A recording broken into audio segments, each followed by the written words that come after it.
দেশৰ নিৰাপত্তাৰ লগত জড়িত এইবিলাক প্ৰশ্ন দেশৰ নিৰাপত্তাৰ লগত জড়িত আৰু এইটো ৰাজনীতিৰ ঊৰ্ধত গৈ আপোনালোকে কথা বতৰাবোৰ পাতিব লাগিব আৰু সেইকাৰণে আমি কৈছো যে গৌৰৱ গগৈ ইয়াৰ 24 ঘণ্টাৰ ভিতৰত উত্তৰ দিব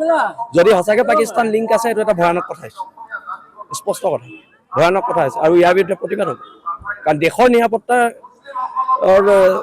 দেশৰ নিৰাপত্তাৰ স্বাৰ্থত কোনো কাৰণতে আপোচ কৰা নহয় গৌৰৱ গগৈয়ে স্পষ্টীকৰণ দিব লাগিব তেখেতৰ পত্নীৰ যদি পাকিস্তানত একাউণ্ট এক্টিভ হৈ আছে স্পষ্টীকৰণটো কোনে দিব শৃংখল চলিয়াই দিব নে গৌৰৱ গগৈ দিব গৌৰৱ গগৈ দিব না গৌৰৱ গগৈ দিয়ক গৌৰৱ গগৈ প্ৰতিক্ৰিয়া দিয়ক অভিযোগটো ইচ্ছা গৌৰৱ গগৈৰ ওপৰতহে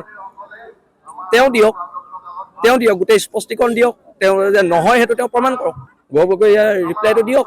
অসমৰ জনসাধাৰণক দিয়ক খিলঞ্জীয়া মানুহক দিয়ক দেশৰ নিৰাপত্তাৰ লগত জড়িত এইবিলাক প্ৰশ্ন দেশৰ নিৰাপত্তাৰ লগত জড়িত আৰু এইটো ৰাজনীতিৰ ঊৰ্ধত গৈ আপোনালোকে কথা বতৰাবোৰ পাতিব লাগিব আৰু সেইকাৰণে আমি কৈছো যে গৌৰৱ গগৈ ইয়াৰ 24 ঘণ্টাৰ ভিতৰত উত্তৰ দিব